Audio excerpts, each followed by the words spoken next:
So you'll find this in your guided practice. Right, so this is in your packet, very top of the practice page. So I see that notation there, the 4219K. So the first thing I'm going to do, I'm going to look at the periodic table and try to find the symbol K, which I found here.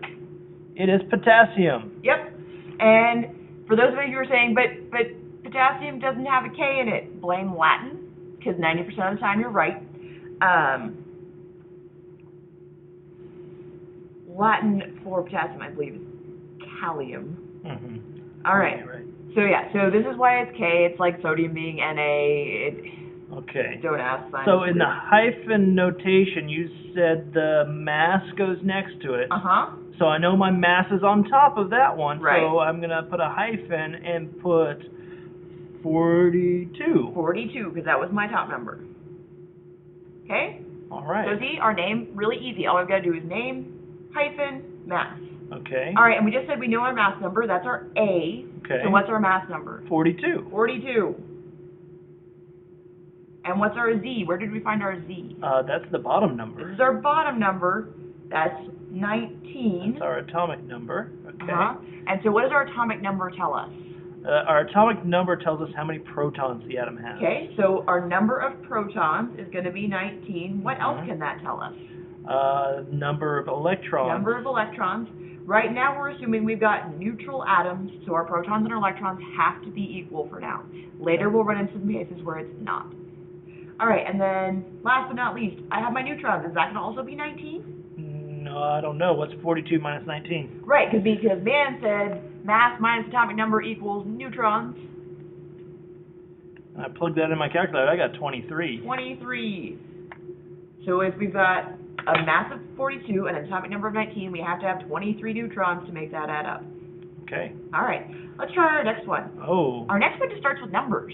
There's blanks. I don't. How do I find what atom that is? Well, let's look at what we know. Okay. We know protons and neutrons. Which one can tell us what element we're looking at? The proton. Protons. The protons is the atomic number. So we also know that's our atomic number, so we can go and move that over here. If we look at the periodic table. I see number 82 is lead. Okay, so my name is going to be lead. My mass is... How are we going to find our mass? Oh, I think that's our protons and our neutrons added together. Our protons and our neutrons added together. It's whatever's in the nucleus. I need my calculator for that. 82 plus 128 is equal to 210. So this is lead 210. Okay? Okay. So its symbol for lead, it says PB. This one I can tell you for a fact you blame on Latin. Yes. It's plumbum, which is also where we get plumbing, because they use pipes out of lead. All right, so PB, and then what did we put on top if we're doing our nuclear symbol? That is the number of neutrons, which is... No, just the neutrons. Oh, sorry, no, that's the mass. That's our mass, and so we just said our mass was 210. 210. So 210 goes on top. What goes on bottom? The atomic number. The atomic number, which we already found, which was? 82. 82. Which is also the number of protons. Which is also the protons. Okay. We just said our mass was 210. 210. Right. See, a lot of this information is just a matter of figuring out that it's telling you the same thing multiple times. Right. And then, so if we know our protons are 82.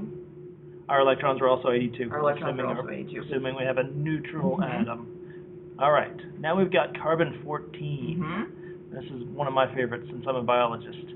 Okay, I know the symbol for carbon is C. Yes. I am 100% sure of that. That one is a nice, happy, sensible one. Okay, so I know by looking at the periodic table that its atomic number is 6. And where do we put that with our symbol? Well, that is Z, so that's going to be our bottom number. Be our bottom number. Also, the other thing to remember, your smaller number should always be on bottom on these. If you have a bigger number on bottom, something's gone weird with what you're doing. Right. So. All right. So, and then my mass number is actually really easy, because where do I get my mass number? It's right next to carbon, so it's 14. It's right there, so it's 14. So we just put that there. All right. So then, our mass number we just wrote there was 14. Our Z we wrote on bottom, which is 6. It's our atomic number. And our atomic number also tells us how many protons we have. And how many electrons we have. And the one thing it doesn't tell us is how many neutrons. So I've got to say, we've got 14 is the mass, so 14 minus 6 is equal to 8. And there we go. And that's it.